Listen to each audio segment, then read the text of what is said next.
दिल्ली के तारीखी रामलीला मैदान में बीजेपी नेशनल काउंसिल से खिताब करते हुए अमित शाह ने कहा कि पीएम मोदी की क़यादत में दोबारा हुकूमत बनाएंगे। साथ ही अपोजिशन पर निशाना साधते हुए अमित शाह ने कहा कि अपोजिशन इत्तेहाद के पास न ही कोई लीडर है, न ही कोई वाज़ेह पॉलिसी है।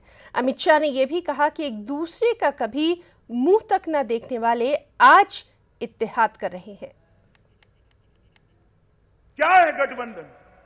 मैं आपको बताना चाहता हूं, एक गठबंधन ढकोसला है, कुछ नहीं। ये सारे अपने अपने राज्य के नेता एकत्रित आए हैं। एक गठबंधन की कोई अखिल भारतीय असर नहीं है मित्रों। और ये सारे नेताओं को 2014 के चुनाव में आपने पराक्रम कर चुनाव के मैदान में हराया है। आज फिर से एक बार हराने का समय। 1+1 नहीं होता। राजनीति फिजिक्स नहीं है, राजनीतिक केमिस्ट्री होती है। कई बार 2 पदार्थ इकट्ठा होते हैं तो तीसरा ही पदार्थ बनकर बाहर आ जाता है। एक गठबंधन करने वालों को मालूम नहीं। यूपी में भी सपा और कांग्रेस ने गठबंधन करा था, ऐसा ही माहौल था। हम अपने रास्ते पर अकेले गए, दृढ़ता के साथ गए, मोदी जी के नेतृत्व में गए। उत्तर प्रदेश के अंदर 325 सीट का प्रचंड विजय, यही भारतीय जनता पार्टी के कार्यकर्ता। पहले गोलियां चलती थी, इनके पास ऑर्डर नहीं था, दिल्ली पूछना पड़ता था। सरकार बनने के बाद तुरंत ही, चाहे वो सुरक्षा बल हो या सेना, उनको ऑर्डर दे दिए गए। गोली चले तो किसी को पूछने की जरूरत नहीं है, गोली का जवाब गोले से दिया जाए। और आज देश की सुरक्षा को सुनिश्चित करने का 70 साल से देश ऐसी सरकार चाहता जिसके लिए सुरक्षा प्राथमिकता हो, जिसके लिए सुरक्षा प्रायोरिटी हो। भारतीय जनता पार्टी की सरकार ने यही काम किया है।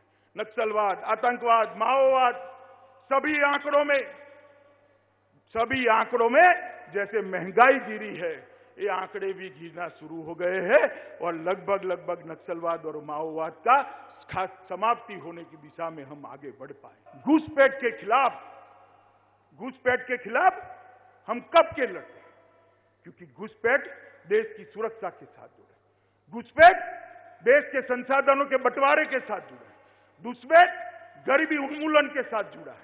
इसके खिलाफ भारतीय जनता पार्टी के कार्यकर्ताओं ने कई प्रस्ताव किए, कई प्रदर्शन किए, बड़ी बड़ी रैलियां करी, मगर कांग्रेस की सरकारों के माथे पर जू नहीं रहती थी। मोदी जी की सरकार बनी, विजय यात्रा आसाम में पहुंची, आसाम में सर्बानंद सोनोवाल की सरकार बनी। और सर्बानंद सोनोवाल की सरकार बनते ही हमने एनआरसी की शुरुआत करी। अकेले आसाम के अंदर 40 लाख प्रथम दृष्टिया घुसपैठिए चिन्हित किए गए। मुझे तो बहुत अच्छा लगा उस दिन जब अखबार में आंकड़ा आया। मैं अभिनंदन करने के भाव के साथ राज्यसभा में पहुंचा। पूरी राहुल बाबा एंड कंपनी पूरी की पूरी हाय तौबा मचा रही थी। पूरी कांग्रेस, सपा, बसपा, डीएमके, तृणमूल कांग्रेस, सारे के सारे मार डाला। ये कहां जाएंगे, कहां रहेंगे, क्या खाएंगे, क्या पिएंगे, जैसे उनके मौसेरे भाई लगते हो, इस प्रकार का माहौल। मैं आज पूछना चाहता हूं राहुल बाबा एंड कंपनी के, आप अपना पक्ष स्पष्ट करिए देश की जनता के सामने।